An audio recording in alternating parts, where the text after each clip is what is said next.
श्रीमन नारायण नारायण श्रीमन नारायण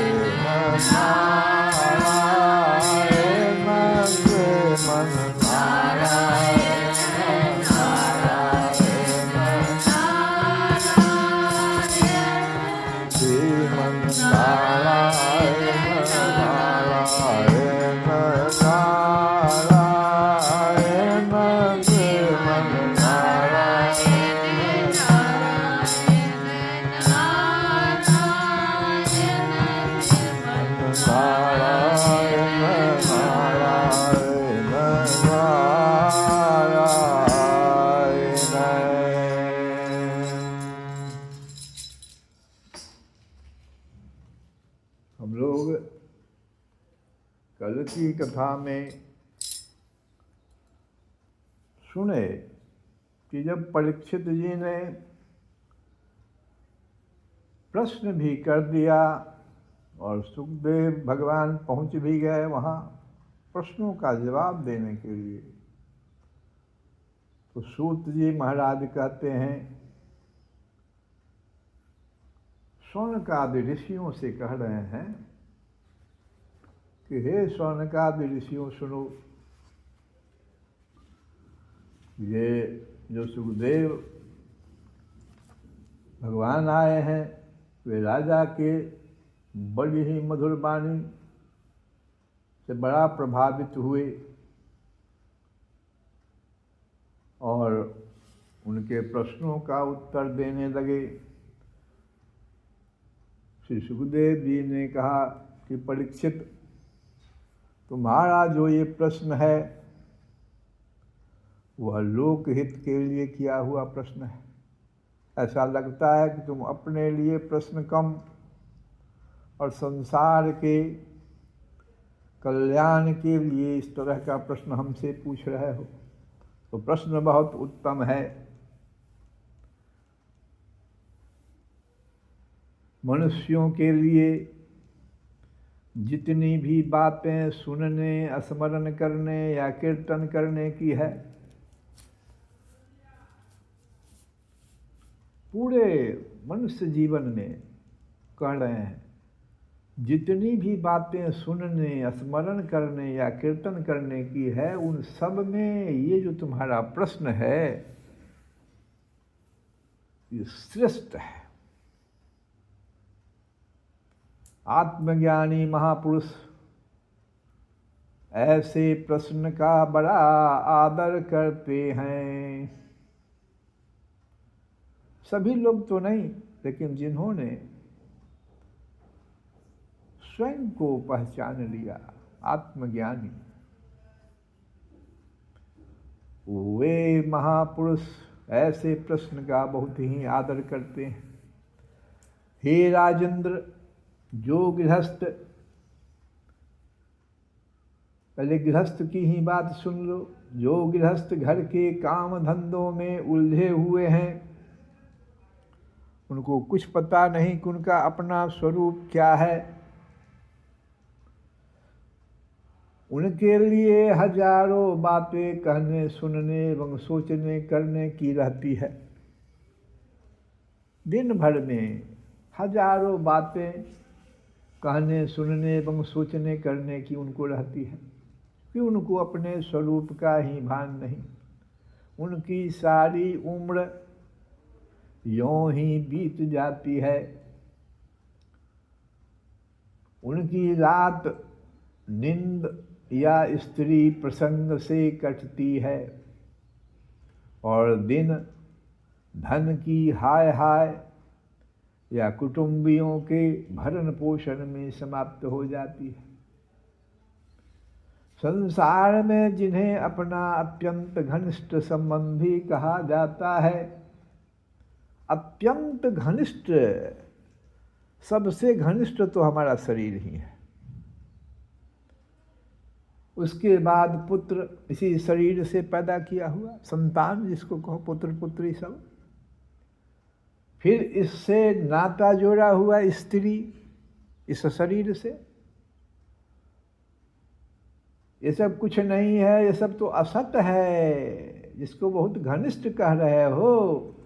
ये सब तो असत है, परंतु जीवन के मोह में ऐसा पागल सा हो जाता है कि रात दिन उनको मृत्यु का ग्रास होते देख कर भी चेतना नहीं जगती,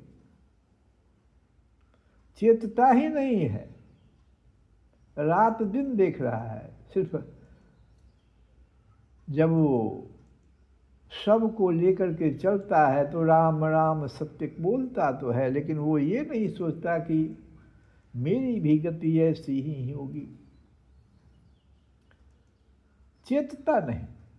इसलिए परीक्षित जो अभय पद को प्राप्त करना चाहता है, तुम्हारा तो प्रश्न है कि अभय पद को कैसे प्राप्त किया जाए, तो उसे तो सर्वात्मा सर्वशक्तिमान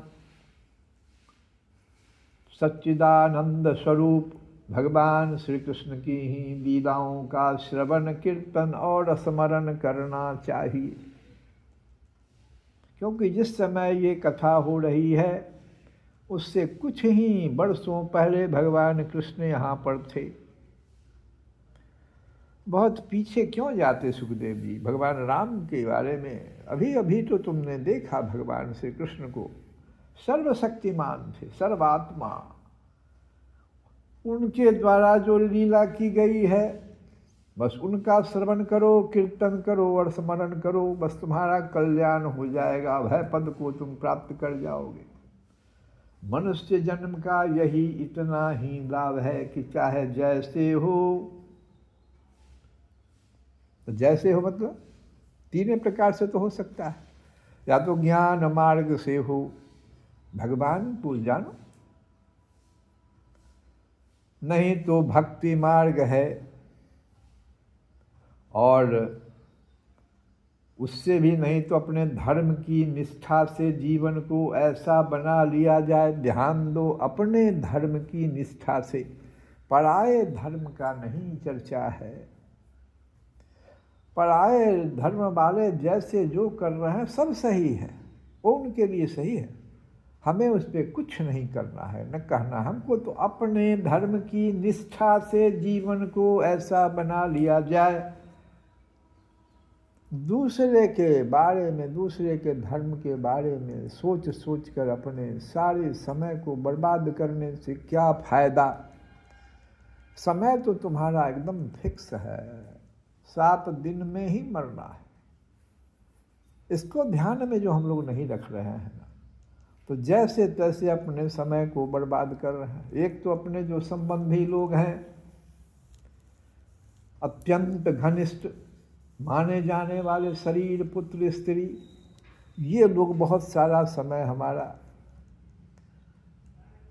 बर्बाद कर रहे हैं, समाप्त कर रहे हैं।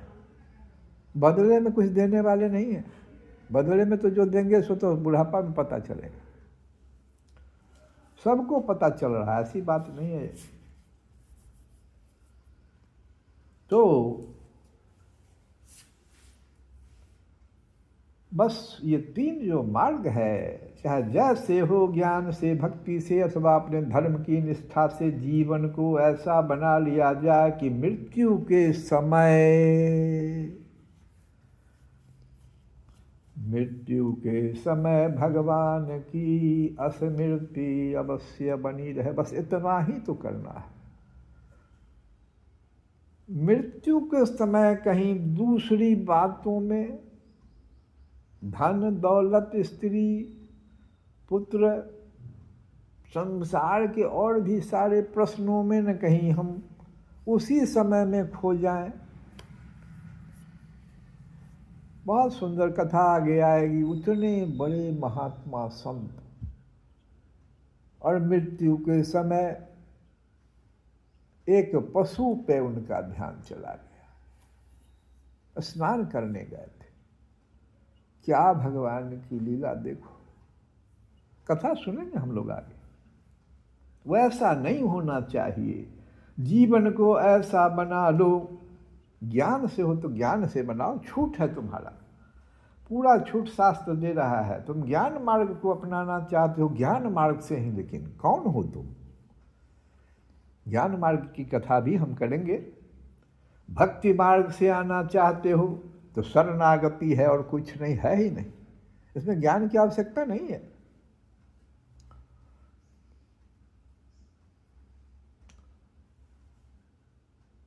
ऐसा एक कथा है,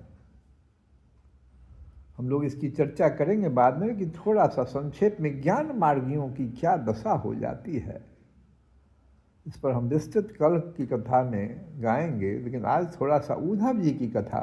उतने बड़े ज्ञानी तो कोई हो ही नहीं सकते। भगवान स्वयं अपनी सखा बना लिए, साथ उठना, साथ खाना, साथ बैठना। लेकिन पता है तुमको, वो तो ज्ञान मार्ग में कहते थे हम सब समझते हैं, जानते हैं भगवान कौन है, निर्गुण निराकार। भगवान सोचते थे मेरा इतना क्लोज मित्र है, सखा है, कैसे हम इसको समझाएं। देखो कभी कभी ये दिक्कत हो जाती है, हर जैसे हमें भी ये दिक्कत हो रही है अभी, कैसे समझाएं। तो जानते हो, एक मौका उनको मिल गया। भगवान आज रो रहे हैं, रात से ही रोना शुरू कर दिया। अब मित्र हैं, प्रभु क्यों आप रो रहे हैं, हम तो रह नहीं सकेंगे आपके यहाँ, ऐसी बात है? तो हाँ, तो देखो मेरे विरह का मूल कारण ब्रज है। ब्रज में सारे लोग रो रहे हैं। तुम्हारा ज्ञान बहुत ऊंचे दर्जे का है, हमारे पास समय नहीं है अभी मथुरा छोड़ने का। जरासंध उधर से युद्ध कर रहा है, हम जा नहीं सकते हैं। देखो भगवान किस प्रकार से लीला कर दी। तुम जरा सा चले जाओ, और क्या उनकी गति हुई कल हम लोग सुने। कैसे हुए, वरदान मांग रहे हैं वहां पर जाकर के अंत में कि हमको लता पता बना लिया जाए यहाँ पर, हम नहीं वापस जाएंगे। 8 दिन के लिए गए थे, 6 महीना रह गए लगातार, आना ही नहीं चाहते थे। तो ज्ञान मार्गियों की तो ये दशा हो जाती है बाबू। भगवान की सखा है, इसलिए उससे बच करके भक्ति मार्ग से चलिए, अपने धर्म की निष्ठा से भक्ति को उत्पन्न कीजिए। तो आगे कहते हैं, परीक्षित जो निर्गुण स्वरूप में स्थित है एवं विधि निषेध की मर्यादा को लांघ चुके हैं, वे बड़े बड़े ऋषि मुनि भी प्रायः भगवान के अनंत कल्याणमय गुण गणों के वर्णन में रमे रहते हैं। ये बड़े बड़े ऋषि मुनि जो खुद निर्गुण स्वरूप में स्थित हैं, सारे विधि निषेध की मर्यादा को लांघ चुके हैं, ऐसे बड़े बड़े ऋषि मुनि भी भगवान के अनंत कल्याण में गुण गणों के वर्णन में लगे रहते हैं। इसलिए कह रहे हैं सुखदेव जी कि तुम सर्वात्मा सर्वशक्तिमान भगवान श्री कृष्ण की ही लीलाओं का श्रवण कीर्तन करो। द्वापर के अंत में इस भगवद रूप अथवा वेद तुल्य श्रीमद् भागवत नाम के महापुराण का, यहाँ पर फिर अपने पिता के बाद, पिता बैठे हुए वहाँ पर, कहते हैं द्वापर के अंत में इस भगवत रूप वेद तुल्य श्रीमद्भागवत नाम के महापुराण का अपने पिता श्री कृष्ण द्वैपायन से मैंने अध्ययन किया था। पिता बैठे हुए, श्रोता के रूप में बैठे हुए। राजर्षि मेरे निर्गुण स्वरूप परमात्मा में पूर्ण निष्ठा है। फिर भी भगवान श्री कृष्ण की मधुर लीलाओं ने बलात् मेरे हृदय को अपनी ओर आकर्षित कर लिया। यही कारण है कि मैंने इस पुराण का अध्ययन किया। तुम भगवान के परम भक्त हो,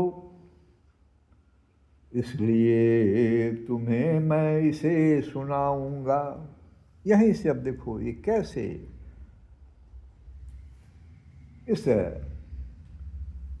भगवत रूप वेद तुल्य श्रीमद् भागवत का जो है महापुराण का किस प्रकार से संसार में ये उतर रहा है।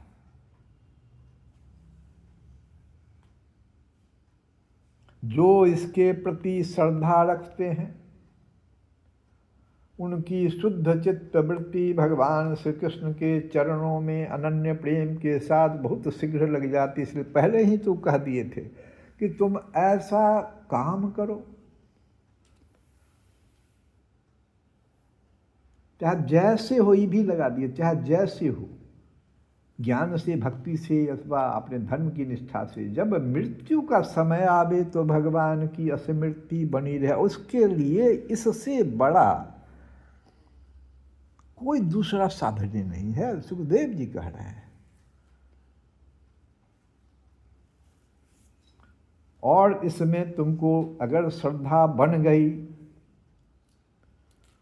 तो समझ लो तुम्हारा कार्य हो गया। तुम्हारी जो बुद्धि है, मन बुद्धि चित्त, ये चित्त वृत्ति शुद्ध हो जाएगी और भगवान श्री कृष्ण के चरणों में बहुत जल्दी, बहुत शीघ्र अनन्य प्रेम को उत्पन्न कर देगा। इस कथा को सुनो।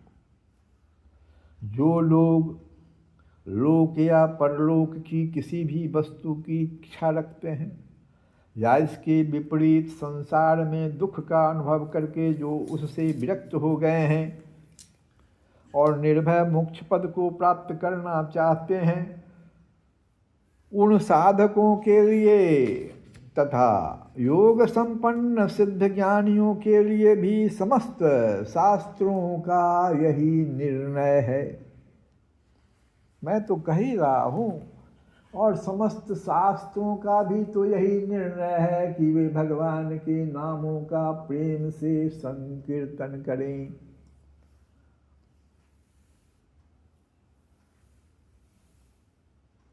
अपने कल्याण साधन की ओर से असावधान रहने वाले पुरुष की वर्षों लंबी आयु भी अनजान में ही व्यर्थ बीत जाती है। देखो, जो अपने कल्याण साधन की ओर से असावधान है, सोच रहे हैं अभी समय है, हमारे पास उम्र है, असावधान है,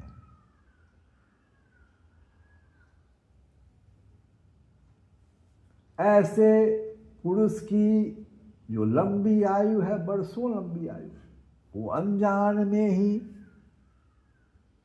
व्यर्थ बीत जाती है। उससे क्या लाभ? सावधानी से ज्ञानपूर्वक बिताई हुई घड़ी दो घड़ी भी श्रेष्ठ है, लेकिन सावधानी से होनी चाहिए। और सावधान होकर के अपने जीवन को मत जाने दीजिए। हम पूछ रहे हैं बार बार कि आप लोग कथा में तो आते हैं, सुनते हैं, कुछ भी बदलाव हो रहा कि नहीं? अभी भी क्या आप लोग असावधान हैं? किसके प्रति असावधान? अपने प्रति। सावधानी से ज्ञान पूर्वक बिताई हुई घड़ी दो घड़ी, बहुत लंबा समय भी तो नहीं देने के लिए कह रहे हैं घड़ी दो घड़ी, लेकिन उस समय बस भगवान का ही ध्यान चिंतन होना चाहिए। नाम जप हो या और जो कुछ भी साधन आप अपना लें, लेकिन उतने समय तो सिर्फ भगवान के लिए। जैसे एक बच्चा दूध पीने के समय में कुछ भी बात नहीं देखता, गाय के बच्चा को ही देख लो, इस समय दूध पीने के लिए जाता है, उसको कतनों पीछे से ऐसे खींचो वैसे खींचो, नहीं, पूर्ण शक्ति लगा देता है। वैसे घड़ी दो घड़ी, लेकिन सावधानी से, क्योंकि उसके द्वारा अपने कल्याण की चेष्टा तो की जा सकती है।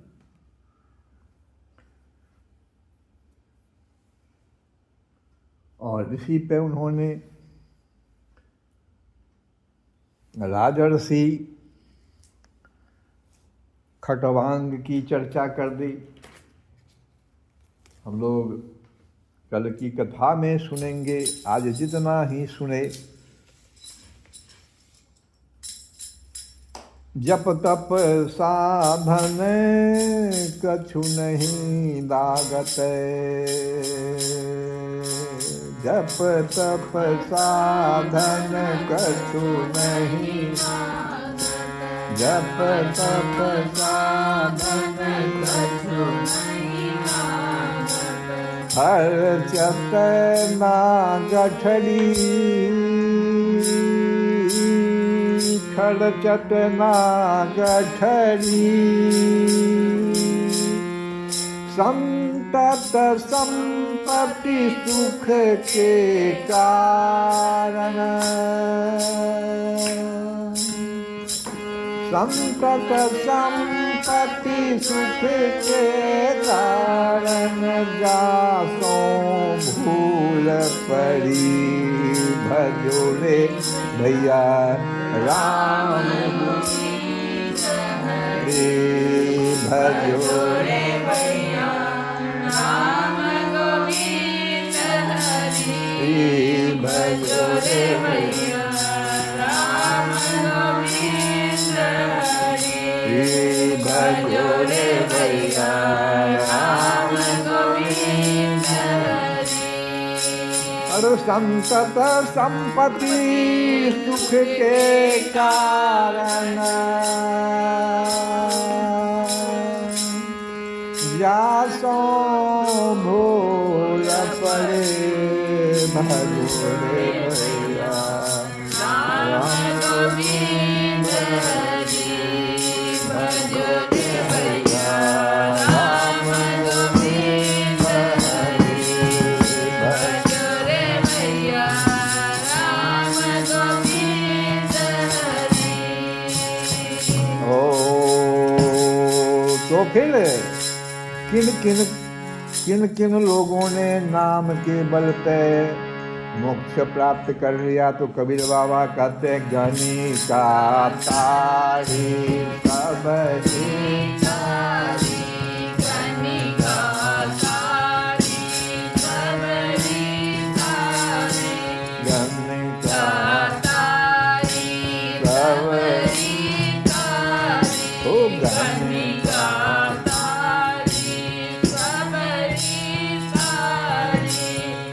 गौतम धरनी तरी, गणिका तारी सबरी तारी, गणिका तारी सबरी तारी, गौतम धरनी तरी,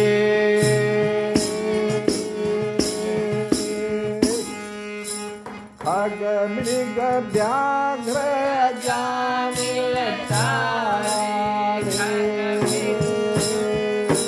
खग मृग व्याघ्र जामिल तारे, खग मृग व्याघ्र जामिल तारे, ओ जिनकी नाव भरी भजो रे राम गोविंद हरि, भजो रे भैया राम गोविंद हरि,